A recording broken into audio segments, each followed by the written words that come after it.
Your Steve Jones Show podcast will start shortly. The Steve Jones Show podcast is sponsored by Brewers Outlet, your beverage supermarket on Reagan Street in Sunbury.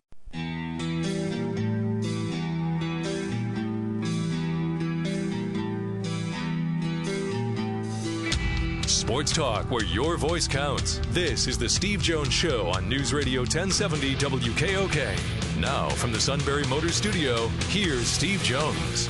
And today's show brought to you by Brewers Outlet, Reagan Street in Sunbury, the beverage supermarket. Imports, domestics, microbrews, best selection of beer anywhere. Stock up for the Super Bowl.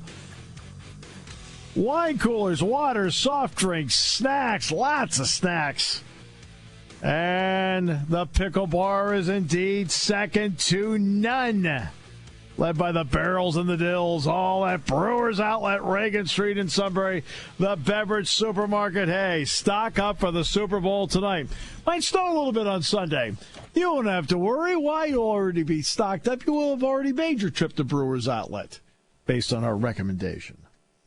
And we're in the Sunbury Motors studio. Sunbury Motors, 4th Street in Sunbury. Sunbury Motors, Kia routes 11 and 15 in Hummel's Wharf.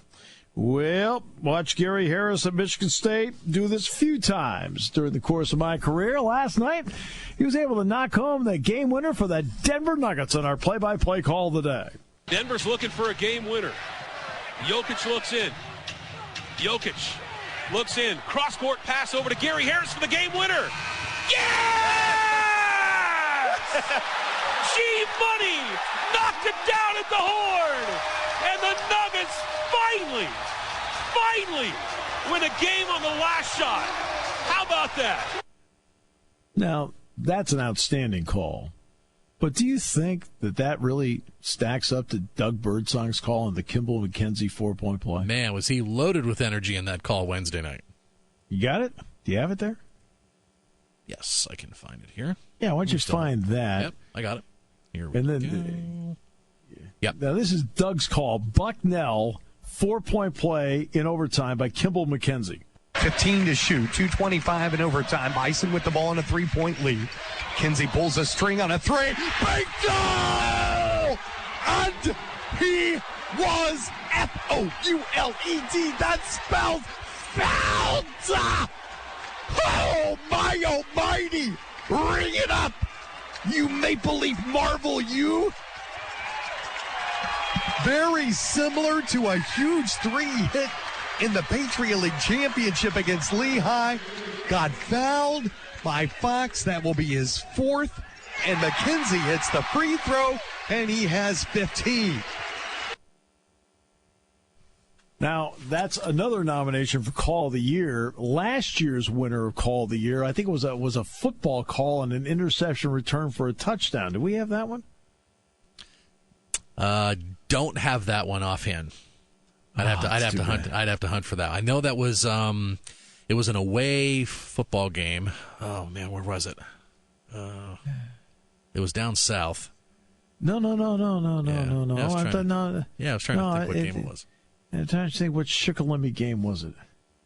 But it was one where the play-by-play announcer had incredible foresight and could see the future. Oh, okay. I think I know which one you're talking about now. Yeah. Okay. I think you got that one, don't you? That one I have. Yeah. Okay. I mean, see, we heard the Gary Harris call on the game winner, Doug's on the Kimball McKenzie 4-point play this week, and then our football nominee for Call of the Year. Oh, here we go. Would be this one. Let's see. Well, I thought I had it. Well, it's a portion of it. Touchdown, Shikellamy! Close. It's close. It's close. But it's the one, again, where the clairvoyant moment of being able to see it before the player saw it. Clairvoyant. All right. Look, you got to have fun with these things in life. You don't, it's just, Okay. Let's bring in the seer of all seer, the sage of all sages. And Picks champ. I need to point out that the Super Bowl pick is worth 20,000 points. If I'm able to win, I would then beat Kevin by a point.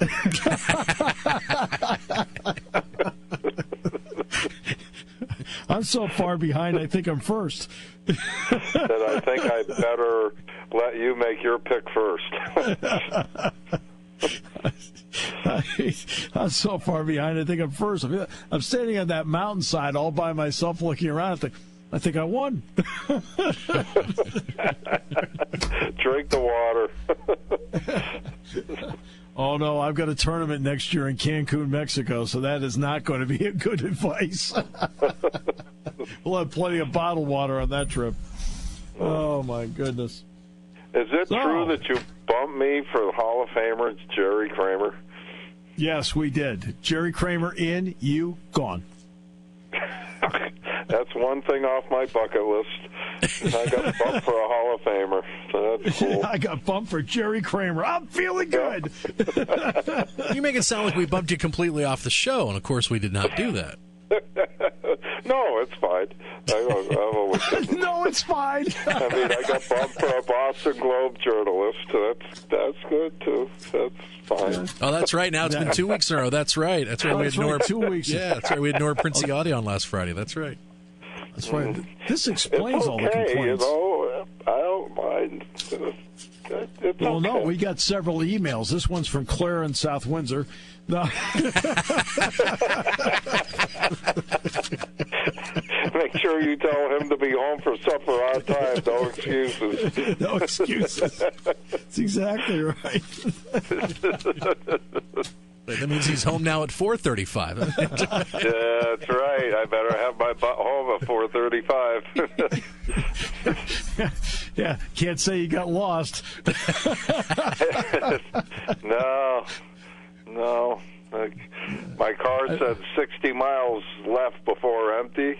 That meant I have 240 more trips to work I could make on 60 gallons, 60 miles. You know what? So. Yeah, Bill O'Brien, when Bill O'Brien was here, he got a vehicle from Chambers Ford up in Massachusetts, and it was an Explorer. And he said, one day he said to me, he said, "Hey Jonesy, do you know how much gas I bought this month?" You know, I said, "I don't know. You've been out recruiting. I don't know." He says, "None." He says, "I'm only averaging," he says, because he lived in Boalsburg. He says, "I'm only averaging," he says, 80 miles a month. Wow. Okay, great. I mean, with the business, I got to drive a little bit, but outside of my commute to work is zero, so it's pretty neat. So. No, that works. All right, so is in New England, is there Patriots fatigue, or are they just excited because the Patriots are there again? Honestly, a lot of people wouldn't mind seeing Philly win, you know. Connecticut is not a New England Patriot. Connecticut is kind of split between the Giants, the Patriots, and the Jets. So, well, I think both the Jets fans are not happy. I mean, yeah, well, but seriously, it's not. This is not it's not a huge haven for the Patriots. I mean, it's predominantly Patriots, but a lot of sentiment is, you know, enough. Let somebody else win, you know. They wouldn't mind seeing Philly win. So this is what I'm running into here. Now, obviously, on campus, there are a fair amount of Eagles fans. Mm-hmm. Off campus, there are not. The Eagles are not a national team. They don't carry nationally. Well, the Patriots do. Off campus, there's just a ton of Steelers fans here. Yeah. On campus, it's about half and half. I would consider a national team, you know, that people will tune in to watch the Steelers play a football game, even if they're not a fan. Not necessarily the Eagles, you know. At least not now. If they win a Super Bowl, maybe. But this is what I've been getting. people don't want the Patriots to win, but it really is taking a lot for them to root for the Eagles. Yeah, because unless you're an Eagle fan, you know, and I'll tell you, and I hate saying this, but the Eagle fans, the Eagle from Philadelphia, have a bad rap, you know? Like they punch the horses, they beat Santa Claus up, you know. No, they booed Santa Claus. Fans. They booed Santa Claus. They didn't beat Santa. They booed Santa Claus. They didn't beat him. Or booed, whatever. You know what I mean? They've got that, and I know it's a handful of fans. You know, it's not the Philadelphia fan base. I'm sure they're wonderful people, but I'm just saying that's what a lot of radio stations talk about, you know, and that translates into, you know, good guy, bad guy type of thing, but which I don't believe in. Especially in today's football world or sports world, the free agency where players bounce all over the place. You know, you're an Eagle this year, you'll be a Charger next year. So, but it's a strange Super Bowl. It really is. But part of the problem is, and it's a headline in the local papers here, that the hard, fast football fan is getting turned off by the sport. So it'll be interesting to see what the ratings are this year. Well, you know what, though? It's supposed to snow Sunday in the Northeast.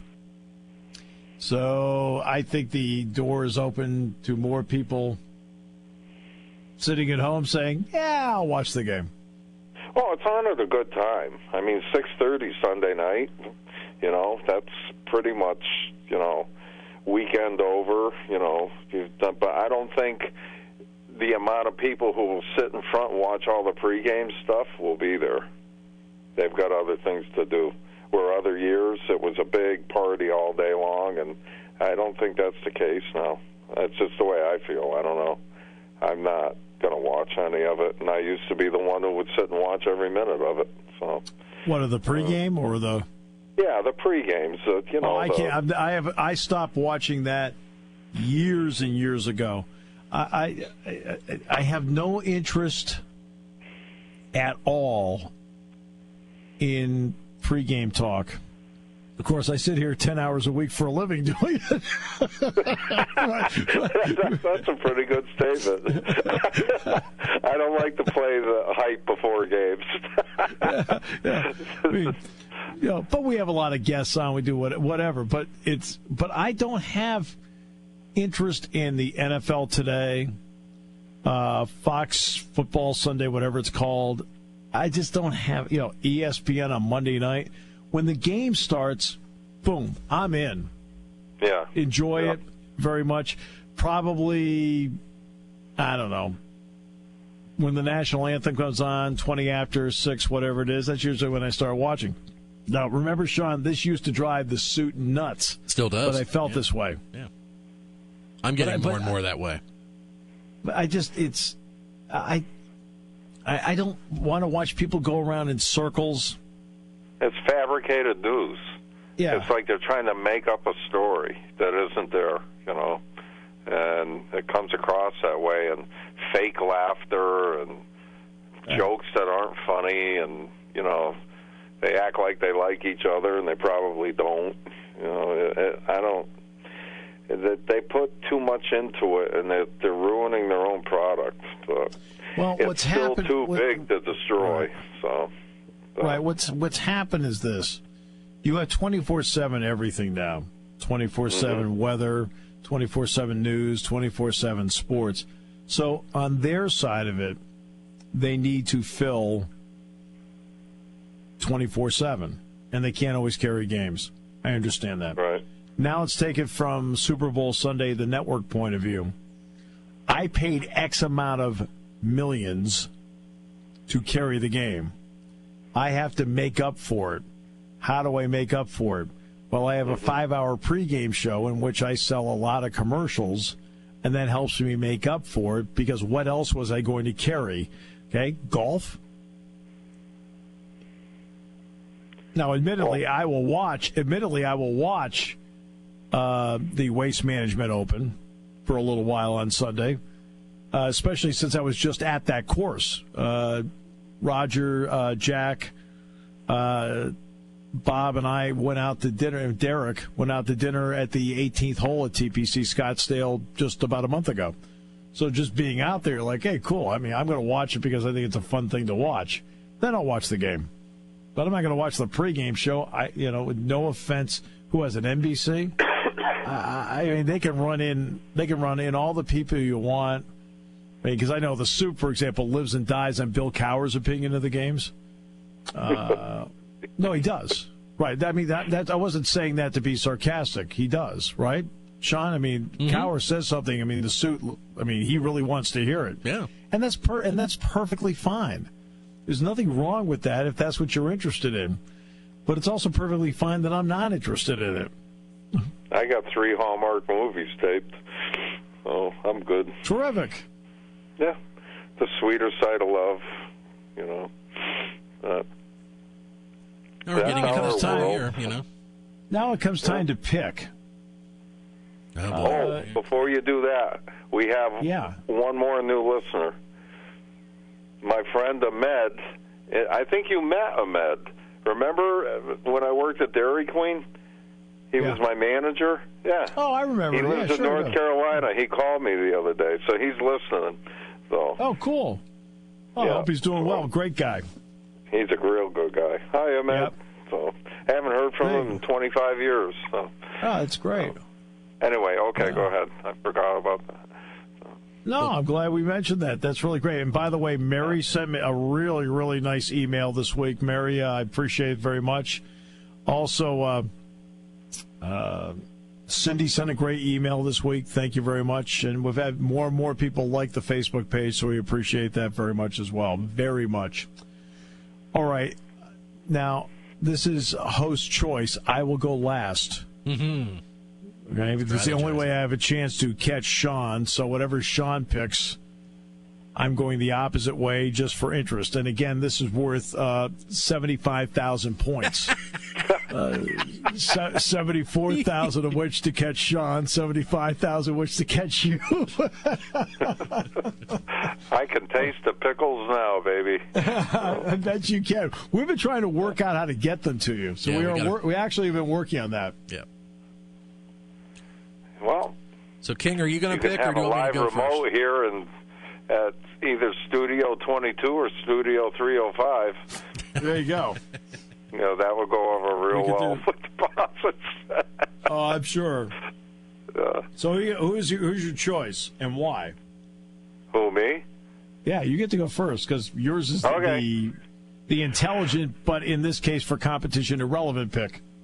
Yeah, well, I've thought about it all week, and I've gone back and forth, and I've been on the Phillies bandwagon since about the 3rd or 4th week of the season. I love the way they play football.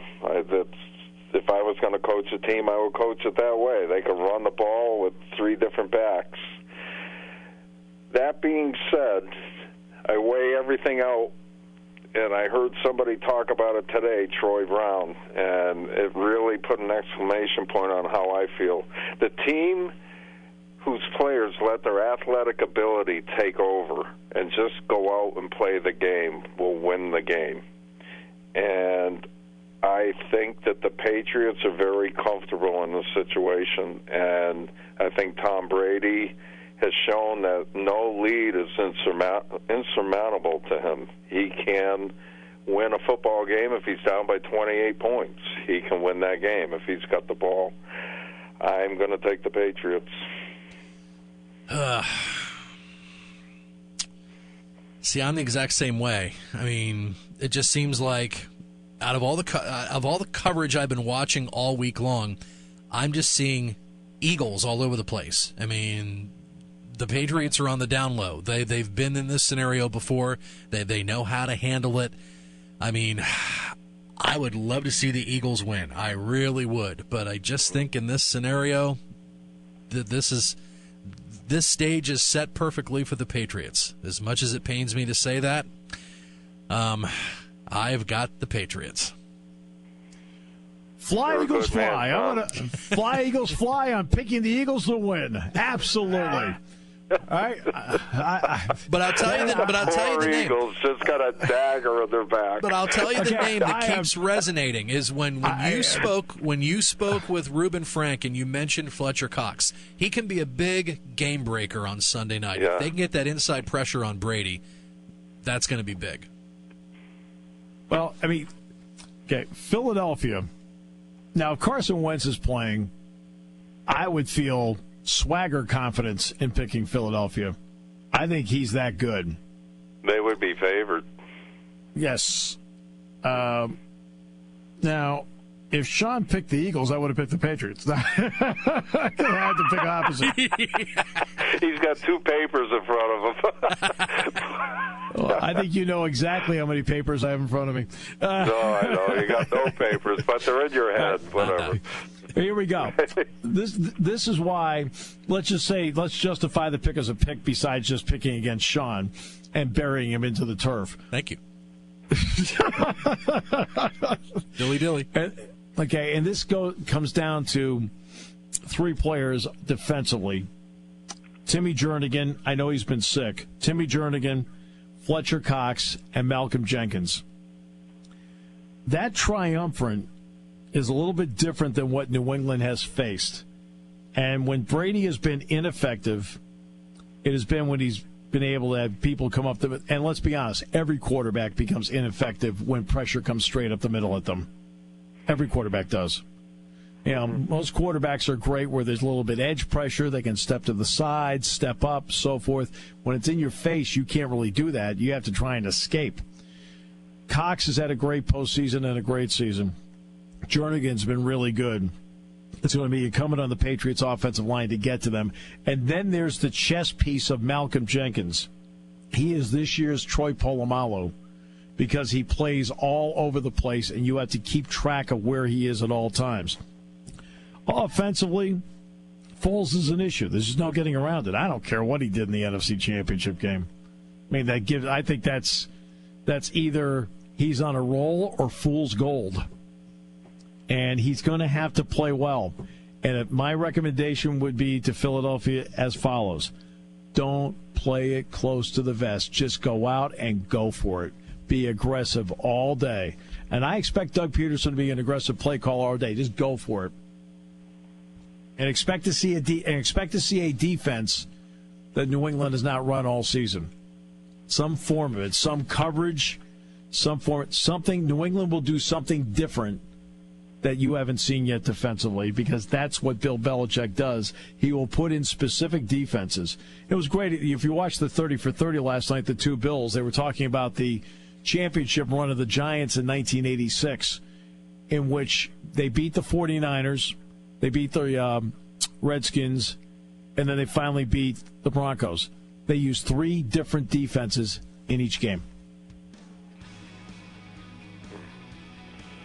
Belichick is a master at these games. He will take your strength away and make you beat you with what you don't want to do. He's a master at it. I also think this. Doug Peterson, just be Doug Peterson. Go for it, and don't give a darn who's standing over on the other side. Just play your game and don't think about who's over there and what he does. Easier said than done. Yeah, well, I'm saying, though, you got to do it that way. If you can't go in and go, oh, boy, look who's over there. Well, the second you do that, you're looking over there and not looking on the – yeah. All right, Super there you Bowl's go. an issue. Okay. Good luck, guys. May the best man win. Lots of pickles at stake here. Yes, sir. Again, 120,000 points to the winner. I had to recalculate. I'm further behind than I thought. When it comes to car buying, there's the other guy's way, and then there's the SMC way. The other guys force you into a vehicle you really don't want. The Sunbury Motors way lets you take the time you need to browse, ask questions, and take the test drive and think on it. For over 100 years, the Mertz family and all their employees have made your experience the most pleasant one you'll ever have. The other guys won't offer you the best price for your trade, no matter how much they say they will. The SMC way is their promise to provide you with the most money the market shows your vehicle is worth. The SMC way is to offer you all applicable factory rebates on new vehicles and generous discounts. Looking for a pre-owned vehicle? The SMC Way checks each vehicle in a 200-mile radius to determine the lowest price, then beat it. It's the lowest price promise, just part of the SMC Way. The choice is up to you. The other guy's way or the SMC Way. The SMC Way wins every time. Sunbury Motors Company in the North 4th Street Auto Plaza, Sunbury, and at sunburymotors.com. Selling more cars and satisfying more customers for over 100 years. Party time, game time, or just fun time. Doesn't matter what time it is because it's Brewers Outlet time. The Beverage Supermarket has the area's largest beer selection. Imports, microbrews, ciders, and domestics. Pick from over 100 ice-cold 12-packs and dozens of 24-ounce singles. Soda, snacks, hot sauces, fresh roasted peanuts. Make it one-stop party shopping, and don't forget the pickle bar. So whatever you're celebrating or just doing it up, Brewers Outlet, Reagan Street, Sunbury wants to see you. And thank you for your years of patronage. Taking your calls at 800-795-9565. This is the Steve Jones Show on News Radio 1070 WKOK. Now from the Sunbury Motors Studio, here's Steve Jones. Great to have you with us today with the Super Bowl coming up. Time to stock up at Brewers Outlet, Reagan Street in Sunbury, the Beverage Supermarket. Imports, domestics, microbrews, best selection of beer anywhere. Wine coolers, water, soft drinks, snacks. They roast their peanuts fresh and hot every day. And the pickle bar is indeed second to none, led by the barrels and the dills. All at Brewers Outlet, Reagan Street in Sunbury, the Beverage Supermarket. And I am in the Sunbury Motors studio. Sunbury Motors, 4th Street in Sunbury. Sunbury Motors, Kia, routes 11 and 15 in Hummel's Wharf. And Jerry Kramer finishing up another interview as we speak. He will join us in just a few moments, as tomorrow's going to be a big day. It is for him. I mean, he's waited. He's had other opportunities. The door hasn't opened yet, and I think, as everyone knows, and I've mentioned this for years on the show, this is not something that's, we're going to have Jerry on, so I'm going to promote that I think he should be in the Hall of Fame. I've said it for decades that he should be in the Hall of Fame. When I've had other shows and previously just in interviews about the Hall of Fame, usually I've mentioned his name, saying that's a guy that has been left out that should be in. I hope sincerely tomorrow people see what I remember watching when I watched him play. And I've talked to some football players, football fans this week, Steve, that I think they just automatically assume that wait, I thought Jerry was in the Hall of Fame, and they're right. shocked that he's not in. Right, and it's always bothered me he hasn't been in, because I don't like, for example, and look, we've had Peter King on the show before and so forth, and they don't look at it this way. Okay, we're hoping to get back in touch with Steve at the Sunbury Motors studio. But we do have Jerry Kramer on the line from Minnesota, so hopefully once we get connection with Steve back in the Sunbury Motors studio, we'll have Steve join in the conversation. But very pleased to join us here on the show is legendary Green Bay Packer Jerry Kramer, who's checking in from Minnesota. Mr. Kramer, good afternoon. How are you? I'm doing great, thanks. I'm freezing my tush a little bit out here in Minnesota, but it's a lot of activity and a lot of good folks out here and old friends, and got the family with me, so life is good. So you've spent a lot of time in Idaho, I would think, for it gets cold in Idaho from time to time. Yeah, it does. It does, but not as bitter, not as penetrating. It's below zero with a significant wind. Chill factor must be minus 15 or 20, something like that. But it is bitter cold. That wind just bites you when you go out. And the Idaho winters are a little calmer and a little less wind, and sometimes the sun comes out. And I'm prejudiced. Tell us about, give us a great memory about your time with Vince Lombardi with the Packers. There's so many wonderful moments and memories and things. The biggest thing he did, of course, was give me a severe chewing and then tell me I was going to be one of the best guards in football and that I could be, and encouraged me that he believed in me and approved And so I started working overtime and all the time and every time and trying to become perfect and change my life. It's really a wonderful thing. I wasn't aware of approval being that powerful. I had no idea that belief would make that kind of difference, but it certainly made a difference in my life. And I think in virtually every guy on our team, one way or another, Coach Lombardi practices psychology on them. And I know that Herb Adderley was telling us a while back that he came off the field one day and Coach Lombardi ran up to him and said, "Herb, you have just played the finest game I ever saw a cornerback play. The best ever. Take that with you from now on." Herbie said for the rest of his career, whenever he got on the field, he wanted to play the best game a cornerback had ever played. So that's the kind of and we trained and we did the plays, and we weren't very tricky with our plays. Everybody knew. Coach Hallis had the great comment. He said, "We knew what they were going to do. We knew where they were going to do it, and we knew when they were going to do it. We just couldn't do anything about it." So we practiced and practiced and practiced, and then with the determination and the will and the fire and the burn, we executed. So that's part of the puzzle. I think football fans across the country, people that love football in general, just love the mystique of Lambeau Field. Just talk about how it was just not only just playing for Lombardi, but just stepping out onto Lambeau Field. Well, I had no history of Lambeau when I arrived there, but I'll tell you what my last game was like. I really didn't understand the fans, and I was hanging out with the guys and doing most of the stuff with the guys, and I'd sign a few autographs, but and when I'm playing on the field, I see the guy across from me. I don't even see the sidelines. I don't see anybody on the edge of the field or in the stands or anywhere else, and very little awareness, and except after a play, you hear some applause maybe when you come off the field or run back on it or come out at halftime, you hear things, but generally there's just not a lot of penetration there. And we're playing Baltimore, the last game of the season, and Coach Lombardi is the general manager, and we're a so-so season, but we have to win this last game to have a chance. And there's got to be a plane wreck and a train wreck and a whole bunch of other things to happen for us to get in the playoffs. But we're gonna win, and we're gonna get in the playoffs. And we get the ball with 3-4 minutes to go, and we start marching down the field, just bing bang, bing bang, tearing up pieces of dirt and moving down the field, and looking like we always did, and knew we were going to win, and we fumbled. And they recovered. And you look up at the clock, and there's about 1 minute and 40 seconds left to go. And you go, "Oh, it's over. It's over."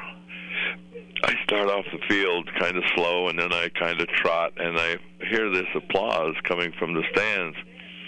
And I go, "It's over. It's all over. We're going to lose. We're not going to be in the playoffs." And the applause grows and grows and grows. And when I get to the sidelines, the whole stadium is standing up, applauding. And I go, "What in the... Oh, they know. They knew when I knew. They knew the moment I knew that it was over. And they're saying thank you for yesterday, for all the years, for all the victories, for all the effort." Wow. I didn't know the fans were that sophisticated. I didn't know that they really followed the game that closely. So I got a whole new awareness and appreciation for the fans at that time. And I've been trying to pay them back for 50 years, and I haven't gotten close. They are just sensational. They're true sportsmen, more so than just football fans. The opponent comes to town, and there's no hassle. If an opponent jersey comes into a place where the people are hanging out, they're Packers, it's, "Hey, I hope you have a nice trip. I hope you enjoy the game." It's civil. And it's just wonderful. So I can go on about the Packer fans for the rest of the year, but never get it done properly. Jerry, Steve Jones, pleasure to have you with us. A privilege, as a matter of fact. Penn State played Maryland, and Jack Ham and I, my broadcast partner, and I were driving back. We were talking about Andy Russell. And I said he should be in the Hall of Fame. And Jack, of course, he said he learned more about playing linebacker from him in the pro level than anybody. And then we both said, you know what? Jerry Kramer should be in the Hall of Fame. So you got a lot of people out there that want you there, just like obviously you want to be there. When you look over the years, you've written several books. What did it take for you to write those books? How difficult was it along the way? And because of experience, did the last couple become easier? Yes. To answer your last question first, it definitely made a difference once you'd had some success.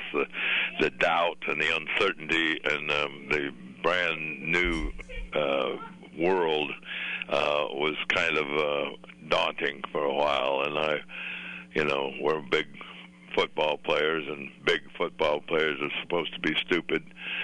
And most people think they are, as I think, a defense mechanism primarily because they're smaller and they're not physically superior, so they have to be mentally superior to be superior. So they give you a lot of grief about it. But Dick called me one day and said, "You want to do a book?" "What do you mean, do a book?" "Write a book." I said, "Dick, what do I know about writing a book?" He says, "I'll tell you what we'll do. Y'all get a tape recorder. You'll record your actions, your thoughts, your reflections, your schedule, your teammates, everything about it, and I'll transcribe it into words, and we'll make a book out of it." And I said, "Who gets final say?" He said, "You do." I said, "Let's talk." So we went to New York and talked with the publisher, and there was probably 8 or 10 people in the room, Dick and I and the agent and publisher and several other folks. And so I asked the publisher, I said, "What is good for a book? What do we have to do good? Because I want to do good. I don't know what it is, but I want to do it." And he said, "Jerry, sports books traditionally don't sell.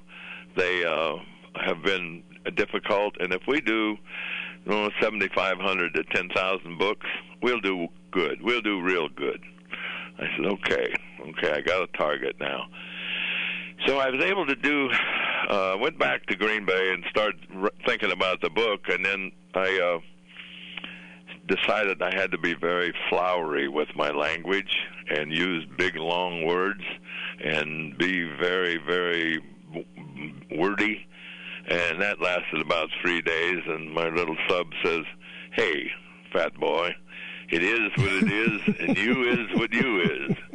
Now, just tell it like you believe it to be, and you see it, and be dead honest with it, and you won't have to answer any questions about it. So I changed my strategy a little bit and tried to be as dead honest as I could be. And got to meet some really interesting people like Flip Wilson and Jackie Suzanne and Norman Mailer and Gore Vidal and Tiny Tim and on and on and on.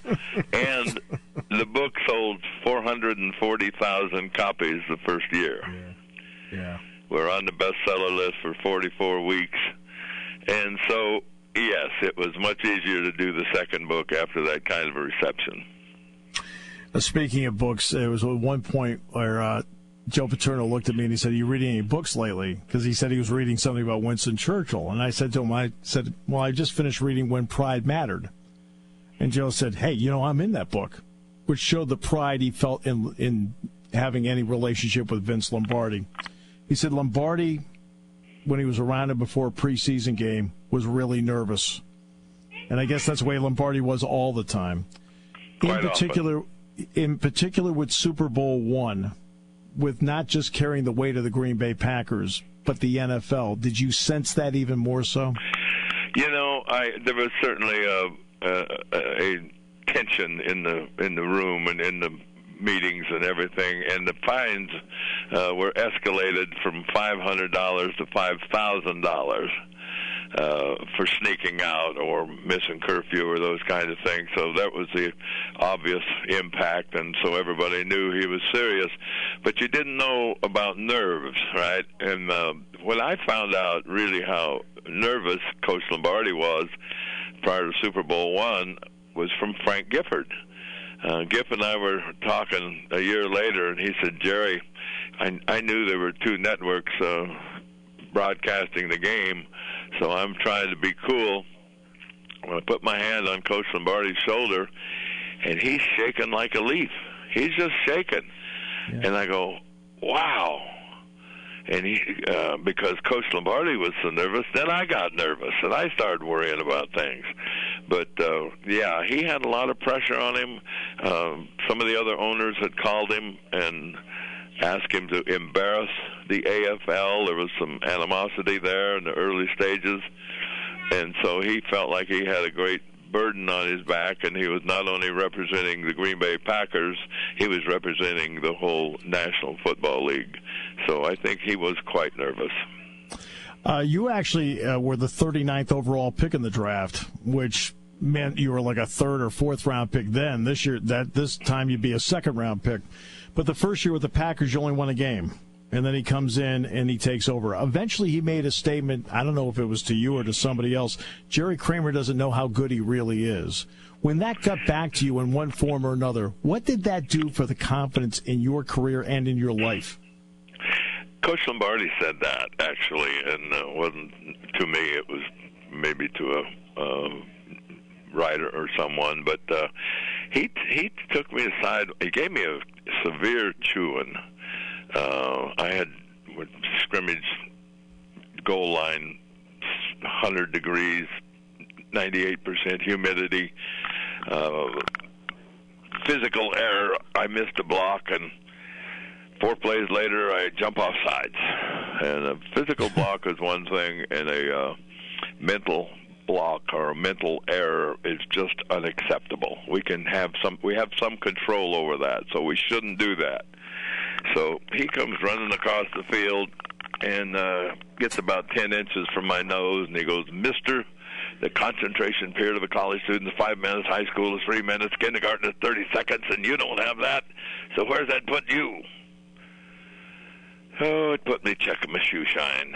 And things ended 15 minutes later. Scrimmage ended and went up to the locker room and went down to the end of the locker room to my locker and shucked my shoulder pads, helmet off, put my chin on my hand, my elbow on my knee, and I'm checking the design of the carpet for about 45 minutes.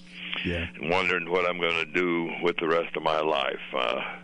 Never going to be able to play for this guy, and it's time to get out of this, and I'm going to another team, or maybe I'm time to get out of football. You know, it's a lot of guys were leaving early, and the salary wasn't sensational at that time, and so I'm sitting there contemplating my future, and he walks in, comes down the room to my locker, messes up my hair, pats me on the head.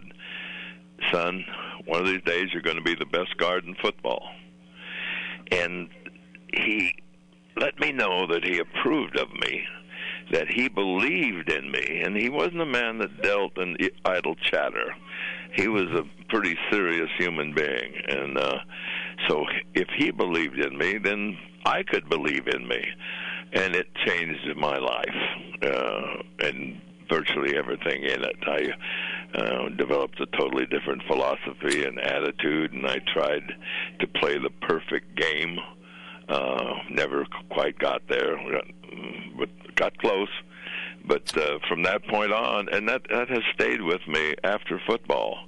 I kept a picture of him up on my wall above my desk at my office at home, and that picture was taken by a photographer who encroached on Coach Lombardi's territory, and Coach turned around and looked at him, and he was clearly out of position. He was way too close, and Coach gave him the ugliest look you could ever imagine, and certainly the worst one he could bring up.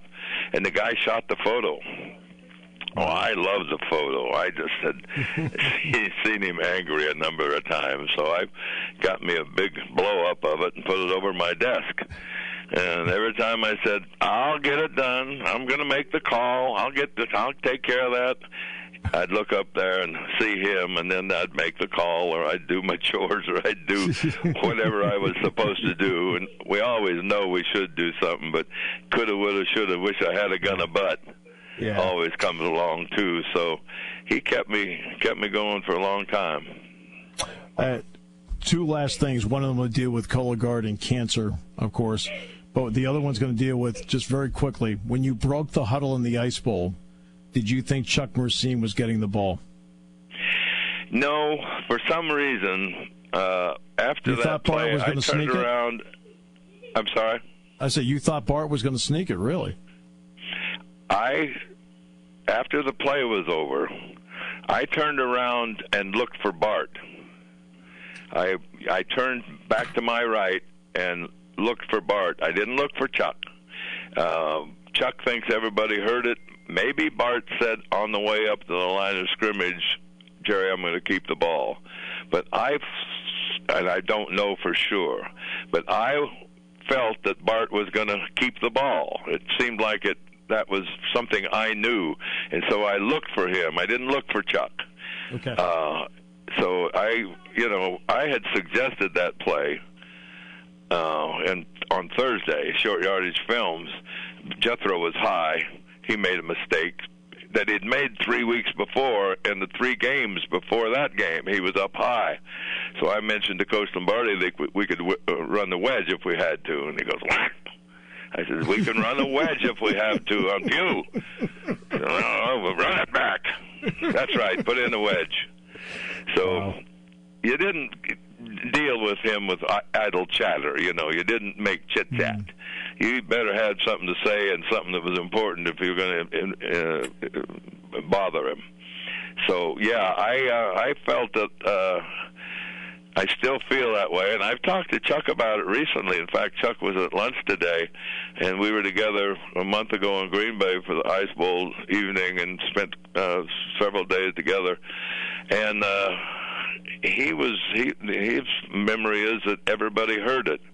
My memory is I was looking for Bart.